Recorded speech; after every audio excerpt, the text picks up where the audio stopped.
Hello friends, welcome to the political philosopher. Friends, आज हम लोग अरस्तु को फिर से कंटिन्यू करेंगे। ठीक है, वीडियो बीच में गैप हो गया था, उसका कुछ पर्सनल रीजन है। ठीक है, वो बाद में डिस्कस करेंगे, वो हमारा टॉपिक नहीं है। हमारा टॉपिक आज का है अरस्तु। ठीक है, अरस्तु में हमने 5 पार्ट्स को देख लिया है, तो आज हमारा 6 पार्ट होगा आगे। अब यहाँ पे हम देखेंगे, जैसा कि आप लोगों ने पिछले 5 पार्टों में देखा था कि अरस्तु ने क्रांति के क्या कारण बताए हैं, और दास्ता के ऊपर क्या विचार दिया उसने, प्रॉपर्टी के ऊपर क्या बोला उसने, है ना। जो साम्यवादी के ऊपर विचार था उसका क्या था, कैसे था, है ना। वो सारी चीजों को वो लागू करने के बाद जहां जहां पे जो चीजें सुटेबल लगती है वो चीजों को बातें वहां पे अरस्तु करता है। तो आज हमारा जो टॉपिक है वो है विधि के शासन के ऊपर। ठीक है, अगर आप लोग चैनल पर नए हैं तो चैनल को लाइक, सब्सक्राइब और शेयर जरूर करें, क्योंकि आपको इस चैनल पर कंप्लीट वीडियो मिलेगा। बट थोड़ा सा बिजी होने के कारण मैं कंटिन्यू वीडियो नहीं कर पा रहा हूँ। जैसे ही मैं थोड़ा सा फ्री हो जाता, बीच में फ्री होता हूँ, देन मैं फिर बिजी हो जाता हूँ।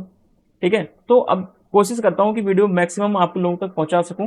तो आज का हमारा जो टॉपिक होगा वो है विधि के शासन या रूल ऑफ लॉ के बारे में। ठीक है, क्या है रूल ऑफ लॉ, क्या है विधि का शासन। आप लोगों के मन में एक विचार आता होगा कि विधि का शासन क्या है ना। रूल ऑफ लॉ क्या है, रूल ऑफ लॉ, या इसी को विधि के शासन के नाम से भी जानते हैं। आप लोगों ने बहुत सारी स्टडी करी होगी पॉलिटिकल साइंस में, जैसे आपने कंपैरेटिव पॉलिटिक्स पढ़ा होगा, तुलनात्मक राजनीति पढ़ी होगी, तो वहां पे भी हमने विधि के शासन के बारे में चर्चा की है ना। एक थिंकर है डाइसी। डाइसी ने विधि के शासन को सबसे बढ़िया तरीके से बताया है। ठीक है, सबसे बढ़िया तरीके से डिस्क्राइब किया है कि रूल ऑफ लॉ क्या होता है। ठीक है, अगर हम जनरली ये समझें कि रूल ऑफ लॉ क्या होता है या विधि का शासन क्या है, तो आपके मन में एक धारणा बनती है कि वह शासन जो क्या हो, कानून के अनुसार चलता हो, है ना। ऐसा शासन जो कानून के अनुसार क्या हो, संचालित होता हो, कानून के अनुसार संचालित होता है। ठीक है, इस प्रकार की शासन व्यवस्था को हम विधि के शासन या रूल ऑफ लॉ के नाम से जानते हैं। ठीक है, तो ये कॉमन चीजें हैं। तो अब हम देखते हैं कि अरस्तु जो विधि के शासन पर सबसे ज्यादा बल देता है, कि क्या क्या कारण है ऐसे, किन किन वजह से वो विधि के शासन को अपनाने की बात करता है, तो एक एक करके हम यहाँ पे स्टडी करने वाले हैं। ठीक है, अब आप देखिए, जब भी आप पढ़ें कोई भी चीज तो आप उसको एज अ क्वेश्चन के रूप में देखें, ना कि एज अ रीडिंग आप कर रहे हैं। ठीक है, तो आप एज अ क्वेश्चन जब चीजों को देखेंगे तो आपको एनालाइज करने का आपका जो तरीका होगा, आपकी जो रीडिंग करने का वे होगा, वो थोड़ा सा डायनेमिक हो जाएगा। ठीक है, तो इस बात पर आप ध्यान दें कि जब भी आप स्टडी करें, कोई भी पॉइंट्स पढ़ें, कोई भी टॉपिक पढ़ें, तो उसको एज अ क्वेश्चन आप कैसे इनपुट कर सकते हैं, कैसे आप एमसीक्यू में कन्वर्ट कर सकते हैं, है ना। वो सारी चीजों को आप जरूर ध्यान में रखेंगे। ठीक है, विधि के शासन का सर्वप्रथम वर्णन किसने किया है, अरस्तु ने किया है। तो पहला क्वेश्चन यहाँ पे तैयार होता है आपके सामने कि विधि के शासन का सबसे पहला वर्णन किसने किया है, अरस्तु ने किया है। परंतु विधि के शासन का सबसे बेहतर स्पष्टीकरण किसके द्वारा किया गया है, डाइसी के द्वारा। ठीक है, डाइसी कौन है, ये ब्रिटेन के एक लेखक हैं। तो अब देखिए यहाँ पे अरस्तु कानून का शासन एक व्यक्ति के शासन से बेहतर होता है। ठीक है, अरस्तु का कहना है कि कानून का शासन जो होता है वो एक व्यक्ति के शासन से बेहतर होता है। लेकिन वहीं पे आप देखोगे प्लेटो को, प्लेटो ने क्या बोला, प्लेटो ने एक व्यक्ति के शासन को बेहतर बताया। ठीक है, प्लेटो के अकॉर्डिंग एक व्यक्ति का शासन या एक दार्शनिक राजा का शासन क्या होता है, बेहतर होता है। प्लेटो ने कानून के शासन को नहीं स्वीकार किया। ठीक है, प्लेटो ने अपने आदर्श राज्य में, ऐसा क्वेश्चन आएगा, प्लेटो ने अपने आदर्श राज्य में विधि के शासन को स्वीकार नहीं किया है। हाँ, हालांकि ये बात अलग है कि प्लेटो ने अंत में, है ना, जो उसकी सबसे अंतिम पुस्तक है द लॉज, प्लेटो की सबसे अंतिम पुस्तक द लॉज में प्लेटो ने स्वयं विधि के शासन को स्वीकार कर लिया। चलिए आगे देखते हैं।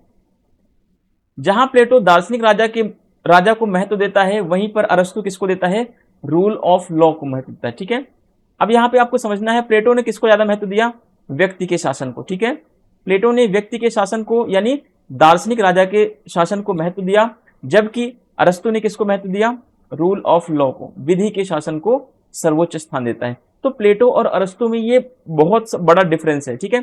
प्लेटो कहीं ना कहीं एक व्यक्ति के शासन को या दार्शनिक राजा के शासन को आगे बढ़ाना चाहता था। तो उसकी मंशा ये थी कि जो दार्शनिक राजा बनेगा वो नैतिकता से परिपूर्ण होगा, लेकिन एक व्यक्ति का शासन सदैव ये खतरा बना रहता है कि वह निरंकुश तंत्र में बदल सकता है, ठीक है, निरंकुश तंत्र में बदल सकता है। आप अगर आगे देखेंगे तो आपको जब अरस्तु के संविधानों का वर्गीकरण मिलेगा तो वहां पे आप अच्छे तरीके से चीजों को और अच्छे तरीके से क्लियर वे में समझ सकते हैं। चलिए, the rule of law was first described by the Aristotle, ठीक है। रूल ऑफ लॉ को सबसे पहले डिस्क्राइब किया अरस्तु ने, अरिस्टोटल ने, but best explanation of the rule of law has been given by Dicey. अगर बात की जाए कि सबसे अच्छे तरीके से किसने एक्सप्लेन किया तो डाइसी का नाम आता है। तो आपको इस एक्सप्लेन में कंफ्यूजन नहीं करना, ठीक है। Aristotle, the rule of law is better than the rule of a person. अरस्तु कहता है कि रूल ऑफ लॉ अच्छा होता है, बेटर होता है, किससे? रूल ऑफ अ पर्सन से, एक व्यक्ति के शासन से विधि का शासन क्या होता है? हमेशा अच्छा होगा, ठीक है। While Plato gives importance to the rule of a person या philosopher king, Aristotle gives the highest place to the rule of law, ठीक है। प्लेटो किसको इंपॉर्टेंस देता है? फिलोसफर किंग को या फिर रूल ऑफ अ पर्सन को, जबकि अरिस्टोटल जो है वो दे रहा है रूल ऑफ लॉ को हाईएस्ट इंपॉर्टेंस दे रहा है, ठीक है। तो ये चीजें कॉमन है, आप दोनों तरीके से चीजों को समझते चले, हिंदी और इंग्लिश मीडियम वाले। अब देखते हैं, अरस्तु संवैधानिक व जन हिस्सेदारी का समर्थक था, ठीक है, इंपॉर्टेंट है।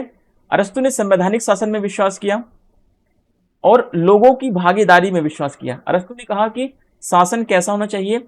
एक तो विधि का शासन होना चाहिए, शासन में लोगों की भागीदारी होनी चाहिए, ठीक है। अब यहां पे थोड़ा सा समझते चलेंगे। अरस्तु के अनुसार शासन कैसा होना चाहिए? शासन जो है विधि का होना चाहिए, रूल ऑफ लॉ होना चाहिए, विधि का शासन होना चाहिए, शासन में लोगों की भागीदारी हो,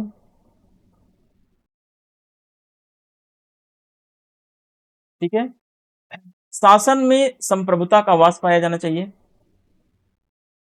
संप्रभुता निहित होनी चाहिए,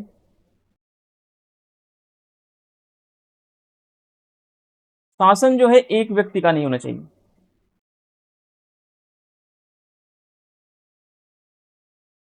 ये सारी चीजें आपको क्या करनी है? एज इट इज सीखनी है, ठीक है। तो ये जब आप चीजों को सीख लेंगे तब आपके अंदर एक एनालिटिकल वे आ जाएगा कि अरस्तु का मेन उद्देश्य क्या है? विधि का शासन, ठीक है, रूल ऑफ लॉ की बात करता है अरस्तु। जबकि वहीं पर प्लेटो की बात करें, अगर हम, आपने देखा होगा प्लेटो के ऊपर, तो प्लेटो ने एक व्यक्ति के शासन को महत्व दिया, एक व्यक्ति के शासन या कह लें फिलोसफर किंग की बात की इसने, ठीक है, फिलोसफर किंग की बात की। तो अब यहां पे आपको अच्छे तरीके से एनालाइज करना है कि अरस्तु के शासन में संवैधानिक शासन पाया जाता है, अरस्तु के जो शासन व्यवस्था है उसमें लोगों की भागीदारी पर फोकस किया गया है। अरस्तु कानून की संप्रभुता का समर्थक है, ना कि व्यक्ति की संप्रभुता, ठीक है। अगर व्यक्ति की संप्रभुता आ जाएगी तो जाहिर सी बात है कि देर सबेर क्या होगा? तानाशाही बढ़ेगी, ठीक है, तानाशाही बढ़ेगी, निरंकुशतावाद आएगा, ये सारी चीजें आगे बढ़ेगी, ठीक है। फिर रूल ऑफ लॉ के कारण ही अरस्तु को संविधानवाद का पिता कहा जाता है, ठीक है। एक तो कानून के शासन पर इसने बात की, दूसरा इसने संविधानों का वर्गीकरण भी किया, जिसके कारण इसको क्या बोला जाता है? राजनीति विज्ञान का पिता या फिर इसको संविधानवाद का पिता बोला जाता है, ठीक है। कहीं ना कहीं इसने क्या किया? आपको संविधान पर इसने ज्यादा बल दिया, ठीक है। संविधान बने लेकिन वो संविधान किसके अकॉर्डिंग चलना चाहिए? संविधान को रूल के अकॉर्डिंग रेगुलेट करना पड़ेगा, ठीक है। अब देखिए, रूल ऑफ लॉ के विचार हमें प्लेटो की पुस्तक द लॉज में भी मिलते हैं, ठीक है। जबकि प्लेटो ने अपनी पुस्तक रिपब्लिक में, ठीक है, रिपब्लिक में आदर्श राज्य की बात की, लेकिन उस आदर्श राज्य में रूल ऑफ लॉ नहीं होगा, ठीक है। रूल ऑफ लॉ के बजाय किसका होगा? रूल ऑफ अ पर्सन होगा, रूल ऑफ अ पर्सन। यानी अरस्तु का जो दार्शनिक राज्य है उसमें विधि के शासन के बजाय दार्शनिक राजा या व्यक्ति के शासन की बात की गई है, ठीक है। तो ये चीजें आपको क्लियर करनी है। चलिए आगे देखते हैं, इंग्लिश मीडियम वाले एक बार रीडिंग कर लें। Aristotle was a supporter of a constitutional rule and public participation. ठीक है, अरस्तु ने किसका सपोर्ट किया? कॉन्स्टिट्यूशनल रूल का सपोर्ट किया, और उस रूल में पब्लिक का पार्टिसिपेशन जरूरी है। Next point, Aristotle is a supporter of the sovereignty of law and not of the individuals. ठीक है, अरस्तु ने कानून की संप्रभुता या जो रूल ऑफ लॉ है उसकी सॉवरेनिटी को उसने एक्सेप्ट किया है, but not the individual sovereignty. ठीक है, it is because of the rule of law that Aristotle called the father of constitutionalism. ठीक है, अरस्तु ने रूल ऑफ लॉ को एक्सेप्ट किया, उसको प्रमोट किया, जिसके कारण उसको क्या बोला गया? फादर ऑफ कॉन्स्टिट्यूशनलिज्म बोला गया। We also find the ideas of the rule of law in the Plato's book, Plato's work. किस वर्क में? प्लेटो की कौन सी पुस्तक में हम रूल ऑफ लॉ को देखते हैं? तो द लॉज में देखते हैं। ठीक है, द लॉज में। चलिए आगे देखते हैं, प्लेटो दार्शनिक राजा के रूप में व्यक्ति का शासन सर्वोत्तम मानता है। इसके विपरीत अरस्तु कानून की सर्वोच्चता स्वीकार करता है। ठीक है, अब देखिए एक कोटेशन है यहाँ पे डबल इन्वर्टेड कॉमा में लिखा गया है, सत्ता चाहे एक व्यक्ति के पास हो या कई या बहुसंख्यक के पास हो। ठीक है, सत्ता चाहे एक व्यक्ति के पास हो चाहे बहुत सारे लोगों के पास हो, उसका प्रयोग हमेशा कानून के अनुसार ही होना चाहिए। ठीक है, ऐसा कौन बोलता है? अरस्तु। ठीक है, अरस्तु का यह मानना है चाहे सत्ता को चाहे एक लोग चला रहे हो, चाहे बहुत सारे मिलकर के चला रहे हो, ठीक है, चाहे कुछ व्यक्ति मिलकर के चला रहे हो, लेकिन वो चलना चाहिए कानून के अकॉर्डिंग, है ना। शासन का उद्देश्य क्या होना चाहिए? शासन का सोर्स क्या होना चाहिए? विधि का शासन होना चाहिए।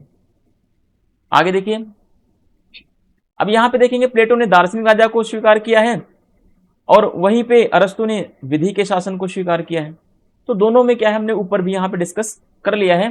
प्लेटो believes that the rule of the individual in the form of philosopher king is the best, while Aristotle believes that the law is supreme। ठीक है, अरस्तु कहता है कि उसका बिलीव है कि लॉ क्या है? सुप्रीम है, जबकि फिलोसोफर किंग को क्या मानता है? प्लेटो फिलोसोफर किंग को सुप्रीम मानता है। Whether power is in the hand of one person, several people और the majority, it must be exercised according to the law. ठीक है, चाहे ये कहने का मतलब है कि किसी भी व्यक्ति के पास पावर हो, वो पावर हमेशा उस कानून के अकॉर्डिंग ही होनी चाहिए। ऐसा नहीं कि किसी व्यक्ति को राजा बना दिया गया तो अपने मन के मुताबिक वो काम कर रहा है, ऐसा नहीं होना चाहिए। ठीक है, आगे देखते हैं। फिर अरस्तु ने क्या बोला? विधि को सद्गुण का पर्याय माना। ठीक है, इसने कहा कि जो कानून है, जो रूल है, वो क्या है? सद्गुण है।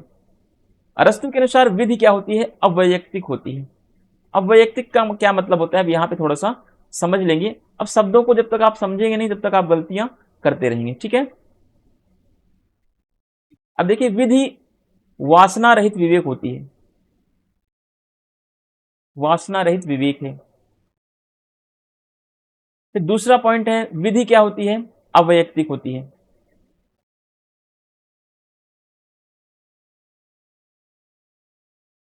विधि अवैयक्तिक होती है। अब देखिए, अवैयक्तिक का मतलब है कि जो कानून होगा उसमें व्यक्तियों की अपनी मनमर्जी नहीं होगी। ठीक है, व्यक्ति अपने मन के मुताबिक काम नहीं कर पाएगा,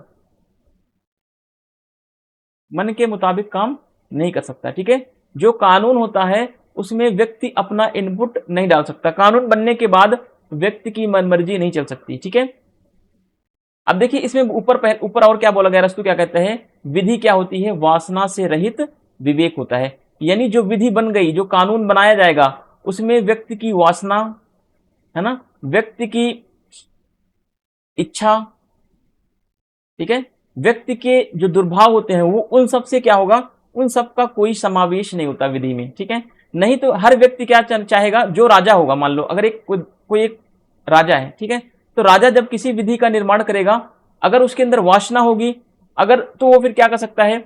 वो अपने इनपुट्स को उसमें ऐड कर सकता है कि राजा का बेटा या राजा के परिवार के सदस्य कोई भी अपराध करेंगे तो उनको दंड नहीं दिया जाएगा, है ना।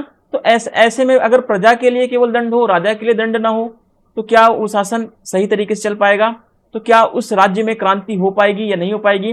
तो अरस्तु ने बोला कि राजा को हमेशा क्या होना चाहिए? विधि के अनुसार शासन करना चाहिए, ठीक है, विधि के अनुसार, मनमानी तरीके से नहीं, अपने अकॉर्डिंग नहीं, ठीक है।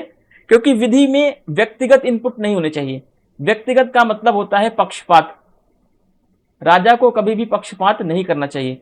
जो रूल एक व्यक्ति के लिए है वही राजा के लिए भी होना चाहिए, वही रूल पूरी प्रजा के लिए भी होना चाहिए, ठीक है। तो इसीलिए बोला गया है कि व्यक्ति क्या हो, विधि क्या है? अवैयक्तिक होती है, ठीक है। इसमें व्यक्ति की दुर्भावनाएं, व्यक्ति का वासना, व्यक्ति के अपने पक्षपातपूर्ण नीतियां, ये सब विधि में, कानून में नहीं पाई जाती है। इसीलिए अरस्तु ने विधि के शासन को या रूल ऑफ लॉ को ज्यादा इंपॉर्टेंस दिया है, ठीक है। चलिए आगे देखते हैं। क्योंकि विधि जो है शासक व शासित दोनों प्रकार पर क्या होती है? समान रूप से लागू होती है, ठीक है। कानून जो होता है वो उतना ही महत्वपूर्ण शासक के लिए भी होता है और उतना ही महत्वपूर्ण उसकी प्रजा के लिए भी होता है, ठीक है। ऐसा नहीं है कि कोई कानून प्रजा के लिए अलग बना दिया जाए और राजा के लिए अलग बना दिया जाए, है ना। ऐसा अगर होगा तो अरस्तु कहता है तो क्रांति क्या होगी? अवश्यंभावी है, तो क्रांति जरूर होगी, ठीक है। अरस्तु कहता है कि अगर हमें क्रांति को रोकना है तो हमें क्या करना पड़ेगा? हमें एक समान विधि का निर्माण करना पड़ेगा, ठीक है। सबके लिए समान कानून बनाने पड़ेंगे, भेदभावपूर्ण कानून नहीं चलेगा, ठीक है। शासन का आधार क्या होना चाहिए? शासितों की सहमति होनी चाहिए। अब शासितों की सहमति का मतलब अरस्तु कहता है कि शासक जो है, ठीक है, इस तरीके से शासन करेगा जिसको प्रजा उसकी क्या करे? स्वीकृति दे दे।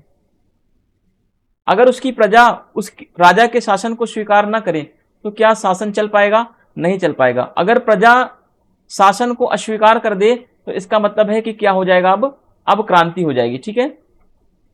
तो हमेशा अरस्तु कहता है कि शासन का आधार क्या है? शासितों की सहमति है, यानी कि प्रजा ने राजा के शासन को स्वीकार किया है तभी शासन चल रहा है। जिस दिन प्रजा जो है शासक के शासन को अस्वीकार कर देगी या राजा की आज्ञा का उल्लंघन करना स्टार्ट कर देगी, उसी दिन से क्रांति स्टार्ट हो जाएगी। तो राजा को कभी भी ऐसा कोई विधि कानून नहीं बनाना चाहिए जिससे जो प्रजा के हित में ना हो, ठीक है। अरस्तु आगे भी कहता है कि अरस्तु ने बोला कि शासक को जो है शासन करना चाहिए, ठीक है, लेकिन वो शासन किसके हित में हो? प्रजा के हित में हो। अरस्तु कहता है कि अगर प्रजा के हित में शासन होगा तो वो शासन जो है लंबे समय तक भी चल सकता है, ठीक है। अगर शासक जो है अपने हित में, स्वार्थ हित में क्या करेगा? शासन चलाएगा, तो शासन में क्या होगा? शासन जो है ज्यादा देर तक नहीं चल पाएगा और क्रांति होना तय हो गया। तो इसीलिए अरस्तु ने बोला कि जो शासन होगा वो सबके लिए क्या होगा? एक समान होगा, विधि जो होगी वो एक समान होगी, ठीक है। Aristotle considered the law to be synonyms with the virtue, ठीक है। According to Aristotle law is impersonal, ठीक है। कानून क्या होता है? इम्पर्सनल होता है, लॉ इम्पर्सनल होता है, ठीक है। अगर कोई चीज पर्सनल होगी तो उसको अपने अकॉर्डिंग आप मॉडिफाई करते रहोगे, कोई भी सिचुएशन आएगी आप उसको अपने अकॉर्डिंग बदल दोगे। अगर एक प्रजा ने और एक राजा के बेटे ने दोनों एक ही जैसा अपराध किया है तो दोनों को एक जैसा दंड मिलना चाहिए। लेकिन अगर जो विधि में अगर रूल ऑफ पर्सन हो जाएगा या फिर अगर लॉ में क्या हो जाएगा? लॉ अगर पर्सनल हो जाएगा, है ना, अगर कानून जो है व्यक्तिगत हो जाएगा तो उसमें क्या होगा? तो राजा पक्षपात कर सकता है, राजा प्रजा को कम ज्यादा दंड दे सकता है और अपने पुत्र को कम दंड दे सकता है। इसीलिए अरस्तु ने कहा कि विधि में कोई भी पर्सनल इनपुट नहीं होने चाहिए, ठीक है। लॉ में कोई भी पर्सनल इनपुट नहीं होगा। लॉ क्या होगा? हमेशा इम्पर्सनल होगा, ठीक है। इसमें व्यक्ति कोई पक्षपातपूर्ण नहीं कर सकता। Because law applies equally to both the ruler and the ruled, ठीक है। क्योंकि जो लॉ होता है वो इक्वली अप्लाई होता है किसके ऊपर? रूलर्स के ऊपर और जिनके ऊपर रूल्ड किया जा रहा है, ठीक है। This basis of government is the consent of the rule, ठीक है। Basis of the governance is the consent of the ruled, यानी कि जो शासन चलता है, ठीक है, जो गवर्नेंस चलता है वो किस पर होता है? वो कंसेंट पर होता है। किसकी कंसेंट? सब्जेक्ट की कंसेंट होनी चाहिए, ठीक है। यानी प्रजा की सहमति पर ही शासन चलाया जा सकता है। अगर प्रजा की सहमति नहीं होगी तो शासन नहीं चलेगा, ये बात आप ध्यान रखेंगे, ठीक है। तो ये चीजें क्या थी, ये विधि के ऊपर अरस्तु ने बात की, ठीक है, विधि के शासन को स्वीकार किया उसने। अब यहाँ पे थोड़ी सी चीज और समझ लेंगे आप। देखिए अब यहाँ पे आपने अभी तक क्या पढ़ा, एक बार यहाँ पे थोड़ा सा समझने का प्रयास करते हैं। चलिए अभी देखिए अरस्तु का आपने क्या पढ़ा, रूल ऑफ लॉ, ठीक है। अरस्तु ने विधि के शासन को स्वीकार किया, ठीक है। सबसे पहले विधि के शासन की बात किसने की, अरस्तु ने की। लेकिन सबसे बढ़िया और सटीक वर्णन किसने किया, डायसी ने किया, ठीक है। अब देखिए अरस्तु कहता है शासन चलेगा किसके अकॉर्डिंग, कानून के अकॉर्डिंग, ठीक है। शासन का संचालन रूल के अकॉर्डिंग होना चाहिए, विधि के अनुसार होना चाहिए, ठीक है। अब देखिए अरस्तु कहता है जो शासन होगा उसमें क्या पाया जाएगा, विधि का शासन। शासन में लोगों की भागीदारी बहुत जरूरी है। शासन में संप्रभुता निहित होनी चाहिए।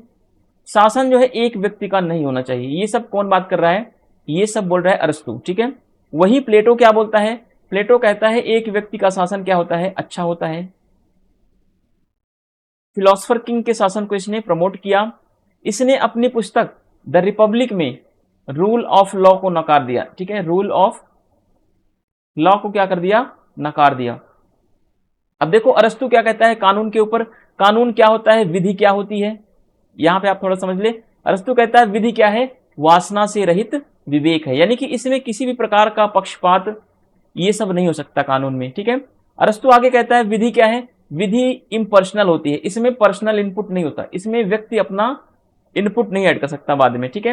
मन के मुताबिक वो निर्णय नहीं ले सकता, यानी कि विधि जो होगी वो सबके ऊपर क्या होगी, एक समान होगी, और विधि में हमेशा परिवर्तन नहीं किया सकता। अब देखिए अब अरस्तु कहता है कि राजा हो चाहे कोई भी हो, ठीक है, सबके लिए क्या होना चाहिए, विधि एक समान होनी चाहिए, कानून क्या होना चाहिए, एक समान होना चाहिए, ठीक है। रूल ऑफ लॉ जो राजा के लिए है वही उसकी प्रजा के लिए भी होना चाहिए। तो अरस्तु ने इस बात का बहुत अच्छे तरीके से वर्णन किया है, ठीक है। तो अब हम यहां पे देखेंगे अगला पॉइंट हमारा होगा, या अगला हमारा टॉपिक होगा स्वर्णिम मध्यमान का नियम। ये क्या है, रूल ऑफ गोल्डन मीन, ठीक है। तो अरस्तु कहता है कि शासन कौन चलाएगा, शासन में क्या क्या चीजें होनी चाहिए, ठीक है। अब देखिए द एथिक्स में अरस्तु ने औसत के तर्क या गोल्डन मीन की विस्तृत व्याख्या की है। कभी कभी ये क्वेश्चन पूछ लेगा कि अरस्तु ने जो मध्यम वर्ग के शासन की बात की है, अरस्तु ने जो औसत के तर्क की बात की है, अरस्तु ने जो गोल्डन मीन की बात की है, वो अपनी कौन सी पुस्तक में करी है, तो अरस्तु ने बोला द एथिक्स में, ठीक है। द एथिक्स में अरस्तु ने औसत के तर्क या गोल्डन मीन की बात की है, ठीक है। क्योंकि ये देखो अरस्तु अनुभववादी विचारक होने के कारण अरस्तु ने रेडिकल नहीं बल्कि मध्यमान का नियम अपनाया, ठीक है। अब देखो औसत का तर्क जो होता है, गोल्डन मीन का मतलब होता है कि अरस्तु ने मध्यम वर्ग के शासन को, यानी एक एवरेज गवर्नेंस होना चाहिए, ठीक है, ना तो रेडिकल होना चाहिए ना बहुत लोअर कैटेगरी में होना चाहिए, बल्कि मिडल में होना चाहिए, ठीक है। अरस्तु के अनुसार जो मध्यम वर्ग होता है, ठीक है, मध्यम वर्ग में दो आदर्श पाए जाते हैं, ठीक है, किसका किसका, मध्यम वर्ग में दो तरीके के आदर्श पाए जाएंगे। एक तो मध्यम वर्ग में सहमति पाई जाती है, दूसरा क्या होता है, समानता पाई जाती है, ठीक है।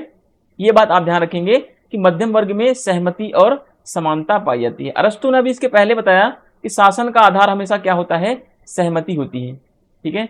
अगर प्रजा सहमति नहीं देगी तो शासन जो है लंबे समय तक नहीं चल सकता।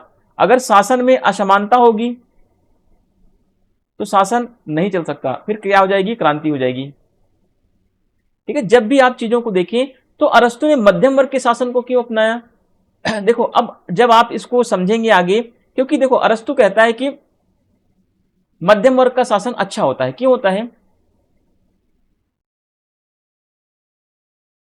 क्योंकि अरस्तु कहता है मध्यम वर्ग में दो वर्ग आते हैं, एक कौन आएगा,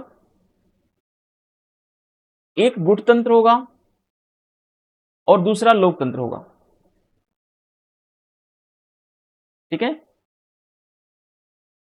अरस्तु ने बोला कि मध्यम वर्ग में, मध्यम वर्ग की जो मान्यता होती है वो किस पर आधारित होती है, समानता पर आधारित होती है, ठीक है। मध्यम वर्ग में क्या पाया जाएगा, समानता पाया जाएगा, और इसी समानता के कारण क्या होता है, इसी समानता के कारण जो है व्यक्ति या विधि का शासन हमेशा बना रहता है, ठीक है, व्यक्ति का नहीं बल्कि विधि का शासन, ठीक है। समानता और सहमति, ठीक है। मध्यम वर्ग के शासन में क्या पाया जाएगा, समानता पाई जाएगी और सहमति पाया जाएगा, ठीक है। मध्यम वर्ग में कौन कौन से वर्ग, दो वर्ग मिलकर आएंगे, इसमें दो वर्गों के लक्षण पाए जाएंगे मध्यम वर्ग में। एक तो ओलिगार्की या गुटतंत्र पाया जाएगा, दूसरा पॉलिटी के लक्षण पाए जाएंगे या लोकतंत्र पाए जाएंगे, ठीक है। अरस्तु ने बोला सबसे अच्छी शासन व्यवस्था कौन सी है, पॉलिटी है। कौन सी व्यवस्था है, पॉलिटी, ठीक है। पॉलिटी में इसने बोला कि गुटतंत्र का भी लक्षण होगा और लोकतंत्र का भी लक्षण होगा। इसीलिए अरस्तु ने बोला कि मध्यम वर्ग का जो शासन होगा वो व्यवहारिक शासन होगा, सबसे अच्छा शासन होगा। क्यों होगा, क्योंकि अरस्तु कहता है कि इस शासन व्यवस्था में क्या पाया जाएगा, पॉलिटी में समानता भी पाई जाएगी, पॉलिटी में सहमति भी पाई जाएगी। अरस्तु कहता है कि जिस शासन में सहमति और समानता हो गई, ठीक है, सहमति और समानता मिल गई, वो शासन क्या है, लंबे समय तक चलेगा। ये बात ध्यान रखना है। उस शासन व्यवस्था में क्रांति की संभावनाएं कम होती है, क्रांति नहीं होती है। तो ये चीजें आप क्लियर करके चलेंगे अपना, ठीक है। अब देखो पॉलिटी शासन व्यवस्था क्या है, सबसे अच्छी है क्योंकि इसमें सभी व्यवस्थाओं के गुण पाए जाएंगे, ठीक है। अरस्तु ने मिश्रित संविधान व मध्यम वर्ग के शासन पर क्या किया है, जोर दिया है, ठीक है। अरस्तु ने बोला कि मिडिल वर्ग के लोग या मध्यम वर्ग के लोग ही शासन करेंगे, क्योंकि मध्यम वर्ग के शासन में दो चीजें पाई जाएंगी, सहमति पाया जाएगा, कंसेंट और इक्वलिटी, ठीक है। सहमति और समानता मध्यम वर्ग का आधार होगा और यही क्या है, यही व्यवहारिक शासन प्रणाली होगी, ठीक है। तो मध्यम वर्ग के शासन या मध्यम वर्ग का शासन हो, साथ साथ अगर क्वेश्चन आए कि अरस्तु ने सबसे अच्छी व्यवस्था किसको माना है, राजतंत्र को, लोकतंत्र को, या फिर पॉलिटी को, या इनमें से कोई नहीं, है ना। या बिहार के पेपर में कभी कभी आता है कि एक से अधिक ऑप्शन सही है, तो पॉलिटी को उसने क्या माना है, सबसे अच्छी शासन व्यवस्था माना है, ठीक है। पॉलिटी किससे जुड़ा हुआ है, मध्यम वर्ग से जुड़ा हुआ है, और मध्यम वर्ग में सभी व्यवस्थाओं के क्या पाए जाएंगे, गुण पाए जाएंगे, ठीक है। मध्यम वर्ग का मेन उद्देश्य क्या है, सहमति और समानता लाना। चलिए अब देखिए हम देखते हैं कि संविधानों का वर्गीकरण कैसे अरस्तु ने किया है, ठीक है। संविधानों के वर्गीकरण के आधार पर अरस्तु ने किन किन चीजों का डिक्लेरेशन किया है, कैसे कैसे संविधान होने चाहिए, इन सब के ऊपर हम डिस्कस करने वाले हैं, ठीक है। अब देखते हैं अरस्तु के अनुसार संविधान राज्य का क्या होता है, स्वरूप होता है। आप किसी भी देश के संविधान को देखेंगे तो आप उस देश के संविधान को पढ़ करके आप यह पता कर सकते हैं कि उसका देश कैसा है, ठीक है। संविधान में जो बातें लिखी होती हैं उसी से यह स्पष्ट पता चलता है कि उसका राज्य कैसा है, उसका देश कैसा है, ठीक है। अरस्तु शासन प्रणाली को ही क्या बोलता है, संविधान कहते हैं। अरस्तु कहता है कि अगर किसी भी देश की आपको शासन प्रणाली के बारे में जानकारी है तो आप यह पता कर सकते हैं कि वहां का संविधान कैसा है, ठीक है। अगर किसी देश में राजतंत्र है तो आपको ये पता चल जाएगा कि वहां की शासन प्रणाली कैसी है, वहां का संविधान कैसा होगा। तो ये सारी चीजें अरस्तु बोलता है। अरस्तु के अनुसार शासन प्रणाली या संविधान की निम्नलिखित विशेषताएं होनी चाहिए, ठीक है। According to Aristotle the system of governance और constitution should have the following characteristics, ठीक है। अरस्तु कहता है कोई भी शासन प्रणाली हो या कोई भी संविधान हो उसकी कुछ विशेषताएं होनी चाहिए। कौन कौन सी विशेषताएं होनी चाहिए, यहां पे देखो आप एक एक करके। राज्य के उद्देश्यों का स्पष्टीकरण होना चाहिए, चाहे जो भी संविधान हो, चाहे जो भी देश हो, चाहे जैसी भी शासन प्रणाली हो, वहां पर राज्य का क्या उद्देश्य है वो एकदम क्लियर कट में लिखा होना चाहिए, ठीक है। दूसरी बात है सर्वोच्च सत्ता के केंद्र का स्पष्ट निर्धारण होना चाहिए, ठीक है। अब कोई भी शासन प्रणाली हो, कोई भी संविधान हो, वहां पे यह डिक्लेरेशन होना चाहिए कि सुप्रीम पावर किसके पास होगी, संविधान के पास होगी या फिर किसी राजा के पास होगी, किसके पास होगी। इसके लिए कोई लड़ाई झगड़ा नहीं होना चाहिए, बल्कि इस चीज का डिक्लेरेशन स्पष्ट होना चाहिए, ठीक है, क्लियर डिक्लेरेशन होना चाहिए इसका। और अगली बात इसने बोला अरस्तु ने कि विभागों का स्पष्ट निर्धारण भी होना चाहिए, यानी जो भी डिपार्टमेंट बनेंगे, कोई भी मंत्रालय बनेगा, चाहे वो सुरक्षा मंत्रालय, रक्षा मंत्रालय, विदेश मंत्रालय, जो भी मिनिस्ट्री बनेगी, उस मिनिस्ट्री का, उस डिपार्टमेंट का क्लियर वे में डिक्लेरेशन होना चाहिए, ठीक है, उसका डिटर्मिनेशन होना चाहिए। फिर कोई भी शासन व्यवस्था हो उसमें विधि का शासन सबसे महत्वपूर्ण है, ठीक है। इसने व्यक्ति के शासन को स्वीकार ही नहीं किया। ये बात आप ध्यान रखेंगे, अरस्तु ने रूल ऑफ लॉ को एक्सेप्ट किया है, ना कि रूल ऑफ ऑपरेशन को। ये बात आप जरूर ध्यान रखेंगे, ठीक है। अब आगे देखते हैं संविधान या शासन का वर्गीकरण अरस्तु ने कैसे किया है, एक एक करके यहां पे हम स्टडी करते हैं, ठीक है। अरस्तु के संविधानों का वर्गीकरण या क्लासिफिकेशन ऑफ कॉन्स्टिट्यूशन और गवर्नमेंट, ठीक है। पहले तो इसने बताया कि संख्या के आधार पर कैसा होना चाहिए शासन, फिर इसने बोला सामान्य जानकारी या कल्याणकारी कैसा होना चाहिए, विकृत अगर शासन व्यवस्था भ्रष्ट हो जाती है उसका अगला रूप कैसा होना चाहिए, ठीक है। देखो अरस्तु कहता है कि अगर एक व्यक्ति का शासन होगा, ठीक है, वन मैन का रूल होगा, अगर एक व्यक्ति का शासन है और वह शासन जनता के लिए है, जनता के हित में है, प्रजा के कल्याण के लिए है, तब तो वह राजतंत्र कहलाएगा, ठीक है। अगर एक व्यक्ति का शासन है वह जनता के कल्याण में नहीं है, यानी वह शासन अपने हित में हो गया है, तो वह क्या हो जाएगा, निरंकुश तंत्र में बदल जाएगा, यानी राजा जो है वो हमेशा अपने हित में शासन करेगा, यानी कि राजा निरंकुश हो जाएगा, प्रजा का कल्याण अब नहीं करेगा, ठीक है। दूसरी बात, अगर कुछ व्यक्तियों का शासन है, rule of a few peoples, अगर वो जनता के हित में है तो उसको अभिजात तंत्र या अरिस्टोक्रेसी हम कह सकते हैं, ठीक है, अरिस्टोक्रेसी कह सकते हैं। लेकिन यही अरिस्टोक्रेसी अगर जो ये कुछ व्यक्ति हैं, अगर ये कुछ व्यक्ति अपने हित में शासन करने लग जाएं तो यही क्या बन जाएगा, यही शासन का सबसे भ्रष्ट रूप हो जाएगा, यही शासन का भ्रष्ट रूप हो जाएगा जो गुट में बदल जाएगा, केवल अपने सदस्यों के हितों की बात होगी और प्रजा के कल्याण के लिए कोई बात नहीं होगी। अगर कुछ व्यक्ति प्रजा के कल्याण के लिए बात करें तो अभिजात तंत्र या एरिस्टोक्रेसी होगी। सीधी सी बात आपको याद रखना है, अगर बहुत सारे लोगों का शासन है ना, जैसे पूरे देश के लोग, जनता खुद शासन कर रही है, रूल्स ऑफ मेनी पीपल्स, ठीक है, तो इसका यह अगर जनता के कल्याण के लिए कार्य हो रहा है, अगर बहुत सारे लोगों का शासन है और वह शासन व्यवस्था जन कल्याण के लिए है, कल्याणकारी है, तो उसको क्या नाम दिया जाएगा, उसको पॉलिटी बोला जाएगा। अगर बहुत सारे लोग जो हैं सभी अपने हितों के लिए काम करने लग जाएं, हर जनता अपने हितों के अकॉर्डिंग रूल्स बनाने लग जाएं, तो यह क्या बन जाएगी, भीड़ तंत्र बन जाएगी, मोबोक्रेसी हो जाएगी। ये सबसे खराब फॉर्म होता है, ठीक है। इसको अरस्तु ने बोला कि भीड़ तंत्र क्या होता है, सबसे बेकार होता है। अब क्वेश्चन उठता है कि सबसे अच्छा क्या है सर, है ना, तो सबसे अच्छा उसने बताया मध्यम वर्ग का शासन सबसे अच्छा होता है, ठीक है, क्योंकि मध्यम वर्ग में ओलिगार्की भी पाया जाएगा और पॉलिटी भी पाया जाएगा, ठीक है। मध्यम वर्ग में अभिजात तंत्र और गुट तंत्र और भीड़ तंत्र या पॉलिटी दोनों का क्या पाया जाएगा, कॉम्बिनेशन पाया जाएगा। ये बात आप ध्यान रखेंगे। एक बार चार्ट को आप फिर से समझें। चलिए अब देखिए, अरस्तु कहता है कि एक व्यक्ति का शासन होगा, अगर वह जन कल्याण के लिए होगा तो राजतंत्र होगा, अगर एक व्यक्ति या राजा अपने हित में शासन करेगा तो क्या होगा, वह निरंकुश तंत्र होगा, ठीक है। कुछ व्यक्ति 10-20-50 व्यक्ति अगर शासन कर रहे हैं, अगर वो जनता के कल्याण के लिए रूल बनाएंगे तो उसको क्या बोला जाएगा, अरिस्टोक्रेसी बोला जाएगा। अगर कुछ व्यक्ति जो हैं 10-20-50 व्यक्ति केवल अपने हित के लिए काम करेंगे, गुट बनाकर चलेंगे, तो वो क्या हो जाएगा, गुट तंत्र में बदल जाएगा, ठीक है।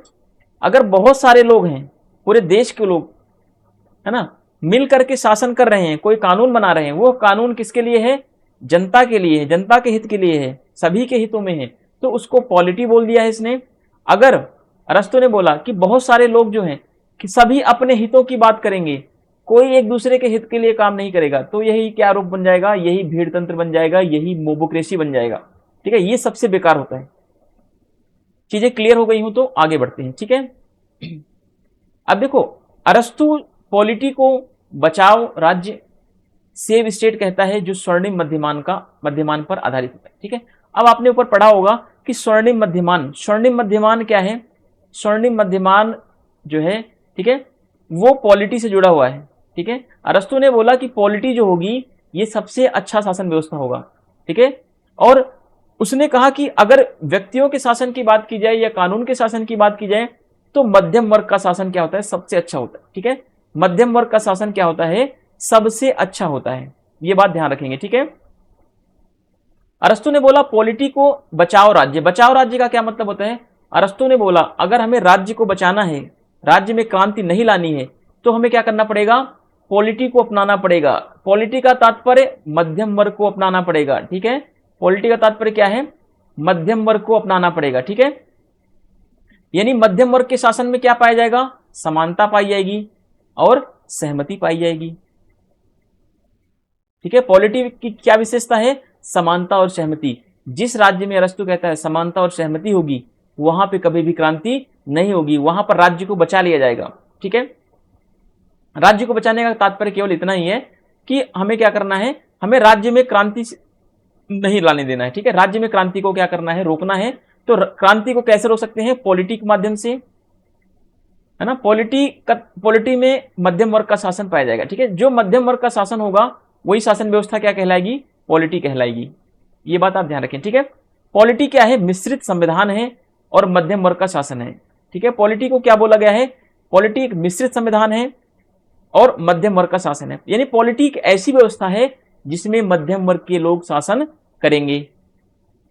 अरस्तु ने सर्वश्रेष्ठ शासन प्रणाली के लिए किस शब्द का प्रयोग किया है? पॉलिटी शब्द का प्रयोग किया है। ठीक है। पॉलिटी शब्द में क्या पाया जाता है? किसका शासन पाया जाता है? मध्यम वर्ग का शासन पाया जाता है। ठीक है। अरस्तु कहता है कि हमें अगर अपने स्टेट को बचाना है तो हमें क्या करना पड़ेगा? पॉलिटी को लाना पड़ेगा। अगर हमें राज्य में क्रांति को रोकना है तो क्या करना पड़ेगा? पॉलिटी लाना पड़ेगा। क्यों लाना पड़ेगा? क्योंकि पॉलिटी में किसका शासन पाया जाएगा? पॉलिटी में सर मध्यम वर्ग का शासन पाया जाएगा। और मध्यम वर्ग के शासन में सर क्या होता है? सहमति होती है। मध्यम वर्ग के शासन में समानता होती है। ठीक है। अब देखिए पॉलिटी में मध्यम सद्गुण पाया जाएगा। ठीक है। यानी पॉलिटी में क्या होगा? ओलिगार्की के लक्षण पाए जाएंगे और पॉलिटी लोकतंत्र के लक्षण पाए जाएंगे। ठीक है। दोनों के लक्षण पाए जाएंगे। आगे देखते हैं। अब देखो अरस्तु कहता है कि पॉलिटी सबसे अच्छी शासन प्रणाली क्यों होगी? क्योंकि देखो पॉलिटी शासन प्रणाली का सर्वश्रेष्ठ रूप होगा। क्यों होगा? क्योंकि इसमें क्या पाया जाएगा? इसमें दो प्रकार। अब यहां पे देखो कथन कारण वाले भी क्वेश्चन बन सकते हैं। कथन पॉलिटी शासन प्रणाली का सर्वश्रेष्ठ रूप होगा अरस्तु के अकॉर्डिंग, कथन ए। अब कारण देगा, इसमें दो प्रकार की शासन प्रणालियों का जो है मार्ग होता है, इसलिए सबसे सर्वश्रेष्ठ होता है ये। ठीक है। तो कथन और कारण दोनों सही हो जाएंगे, कथन की सही व्याख्या भी हो जाएगी। इस तरीके से क्वेश्चन एग्जामिनर बनाता है। तो आप इसको समझने की जब तक कोशिश नहीं करेंगे तब तक चीजें आपसे दूर जाती जाएंगी। आप रटते जाओ, पढ़ते जाओ, कुछ नहीं होने वाला है। ठीक है। अब देखो अरस्तु कहता है कि पॉलिटी शासन जो है सबसे अच्छी शासन व्यवस्था होती है। क्यों? क्योंकि इसमें कितने प्रकार के शासन के लक्षण पाए जाएंगे? दो प्रकार की शासन प्रणालियों का इसमें मार्ग होता है। ठीक है। ठीक है। इसमें दो प्रकार की शासन प्रणालियों का शासन पाया जाता है जो मध्यम मार्ग होता है। ये इसमें न तो राजतंत्र होगा न ही लोकतंत्र होगा, बल्कि किसका होगा? मध्यम वर्ग का शासन पाया जाएगा। ठीक है। न तो इसमें एक्सट्रीमिस्ट होंगे, न तो बहुत ही लोएस्ट होंगे, न तो बहुत ज्यादा लिबरल होंगे। ठीक है। इसमें मिडिल पाथ को अपनाया गया है। ठीक है। अब देखो आगे अरस्तु क्या कहता है। अरस्तु ने बोला कि इसमें दो प्रकार की शासन प्रणाली पाई जाएगी, है ना। मध्यम वर्ग का मार्ग होता है ये। अब देखो इसमें दो प्रकार कौन कौन से आएंगे? एक तो गुटतंत्र इसमें जुड़ जाएगा तो दूसरा लोकतंत्र हो जाएगा। ठीक है। अब मिडिल पाथ में क्या क्या होगा? ओलिगार्की होगी और डेमोक्रेसी होगी। ठीक है। इन दोनों को मिलाकर के मध्यम वर्ग का शासन बनेगा। मध्यम वर्ग का शासन होगा, मिडिल पाथ का रूल आएगा और यही मध्यम वर्ग के शासन को उसने क्या नाम दिया है? पॉलिटी नाम दिया है। ठीक है। तो ये चीज आप समझेंगे। ठीक है। पॉलिटी अभिजात तंत्र और लोकतंत्र दोनों प्रकार की शासन प्रणालियों के बीच का क्या है? मार्ग है। ठीक है। Polity is the middle path between both types of governance system, aristocracy and democracy. आगे देखिए, वह सरकार अधिक प्रभावी व अधिक स्थायी होगी जो लंबे समय तक, जो दीर्घकालिक हित में काम करती है। दीर्घकालिक हित का मतलब होता है कि जन कल्याण में जो सरकार या शासन व्यवस्था या जो शासक जनता के हित में काम करेगा वही क्या होगा? लंबे समय तक शासन व्यवस्था को चला पाएगा और राज्य में क्रांति को रोक सकता है। ठीक है। इसीलिए अरस्तु ने बोला कि अगर हमें स्टेट को सेव करना है, अगर हमें राज्य को क्या करना है? बचाना है, स्टेट को सेव करना है, तो हमें किसको लाना पड़ेगा? पॉलिटी को अपनाना पड़ेगा। पॉलिटी क्या है? मध्यम वर्गों का शासन है। ठीक है। मध्यम वर्गों के शासन व्यवस्था को क्या नाम दिया अरस्तु ने? पॉलिटी नाम दिया। यही सबसे व्यवहारिक शासन व्यवस्था है। अगर पॉलिटी आ गई तो क्या हो जाएगा? राज्य को बचा लिया जाएगा, राज्य में क्रांति नहीं होगा। ये बात आप ध्यान रखेंगे बार बार इस शब्दों को। अब देखिए मध्यम वर्ग के शासन में फिर इसने बताया कि दो वर्गों का इसमें पाया जाएगा। एक गुटतंत्र के भी लक्षण पाए जाएंगे और इसमें लोकतंत्र के भी लक्षण पाए जाएंगे। ऐसा नहीं कि केवल गुटतंत्र ही पाया जाएगा, ऐसा नहीं कि केवल लोकतंत्र पाया जाएगा। ठीक है। इसमें गुटतंत्र भी होगा, लोकतंत्र भी होगा ओलिगार्की भी होगा, डेमोक्रेसी भी होगा। तो दोनों के क्या होंगे, मिडल पाथ में दोनों के लक्षण पाए जाएंगे। अरस्तु कहता है कि हमें क्रांति को रोकना है तो हमें क्या करना पड़ेगा, पॉलिटी को लाना पड़ेगा या तो मध्यम वर्ग के शासन को लाना पड़ेगा। अब देखिए अरस्तु का चक्रीय परिवर्तन का सिद्धांत क्या है, वही जो आपने संविधानों का वर्गीकरण देखा। अब देखिए अरस्तु कहता है कि राजतंत्र, ठीक है, राजतंत्र क्या होता है, अगर जनता के हित में काम करता है, ठीक है, तब तो वह राजतंत्र है। ठीक है, एक व्यक्ति का शासन हो, अगर जनता का हित में काम कर रहा है तो राजतंत्र है। राजतंत्र अगर अपने स्वार्थ के आधार पर काम करने लग जाए, जनता के हित के लिए काम न करे तो क्या होगा, वो निरंकुश तंत्र में बदल जाता है। ठीक है, फिर अरस्तु ने कहा निरंकुश तंत्र जब खत्म होता है फिर क्या आता है, अभिजात तंत्र आता है, एरिस्टोक्रेसी आती है। एरिस्टोक्रेसी अगर जनता के हित में काम कर रही है तो अभिजात तंत्र है। ठीक है, यानी अभिजात तंत्र का मतलब क्या है, कुछ व्यक्तियों का शासन। कुछ व्यक्तियों का शासन क्या कहलाता है, अभिजात तंत्र। ठीक है, अगर कुछ व्यक्तियों का शासन जनता के हित में है तो अभिजात तंत्र है। अगर यही जो है अपने स्वार्थ के लिए काम करना शुरू कर दे तो किसमें बदल जाएगी, गुट तंत्र में बदल जाएगी। ठीक है, फिर गुट तंत्र में जब बदलेगी तो क्या होगा, क्रांति होगा। फिर अरस्तु कहता है क्रांति के बाद फिर आएगा पॉलिटी आएगी। ठीक है, संवैधानिक तंत्र आएगा, यानी बहुत सारे लोगों का शासन आएगा। बहुत सारे लोगों का शासन अगर अच्छा होगा, जनता के हित में होगा, तो इसको बहुल तंत्र या संवैधानिक तंत्र या पॉलिटी के नाम से जानेंगे। लेकिन अगर इसका शासन का स्वरूप बिगड़ गया, ठीक है, अगर हर व्यक्ति अपने हित में शासन करने लग जाएगा तो यही क्या होगा, भीड़ तंत्र में बदल जाएगा। इसको तो सबसे बेकार बताया इसने। ठीक है, अब देखो यहां पे समझने वाली क्या बात है, अरस्तु ने बोला कि जो ये चक्रीय परिवर्तन है ये क्या होता है, सदैव चलता रहता है। ध्यान रखना है क्या होता है, ये सदैव चलता रहता है।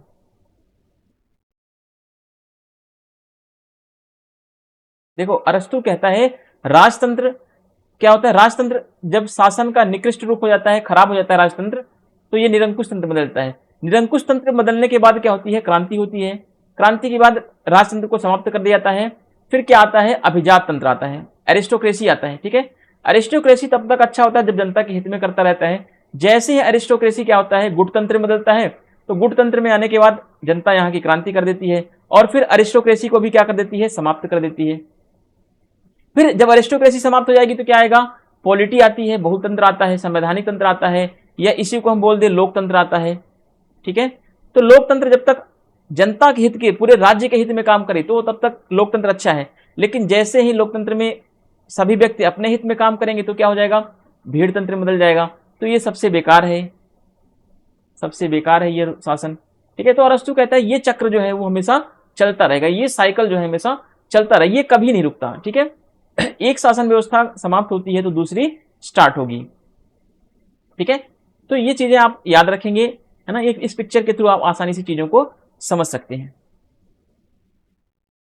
कभी इस तरीके से क्वेश्चन आ जाए कि राजतंत्र का भ्रष्ट रूप क्या है, बिगड़ा हुआ स्वरूप क्या है, निरंकुश तंत्र। ठीक है, और कभी क्वेश्चन आ जाए अभिजात तंत्र जो एरिस्टोक्रेसी है इसका बिगड़ा हुआ रूप क्या है, ओलिगार्की है। फिर आ जाए पॉलिटी या डेमोक्रेसी आ जाए, सॉरी पॉलिटी आ जाए, पॉलिटी का बिगड़ा हुआ रूप क्या है, डेमोक्रेसी है। ठीक है, तो ये क्या होता है, ये चक्र हमेशा ऐसे साइकिल चलता रहता है। इस साइकिल में ये सदैव चलता है, ध्यान रखना, ये क्या होता है, सदैव चलता है, ये कभी नहीं रुकता। क्या कोई शासन व्यवस्था जीवन पर्यंत रुकी है आज तक?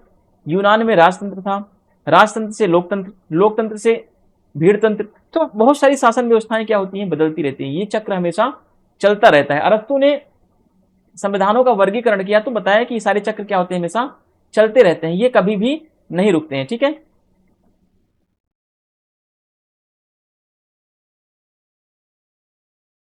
चलिए अब अगला पार्ट हम सेकंड पार्ट करके पढ़ेंगे। ठीक है, अरस्तु के न्याय सिद्धांत को दूसरे पार्ट में देखेंगे। अभी यहां तक हम अरस्तु के चक्रीय परिवर्तन को देख लिए हैं। ठीक है, मिलते हैं नेक्स्ट वीडियो में, तब तक के लिए चैनल को लाइक सब्सक्राइब और शेयर करें। अगर वीडियो पसंद आ रही हो तो लाइक सब्सक्राइब और जरूर शेयर करें। ठीक है, thank you, thanks for watching.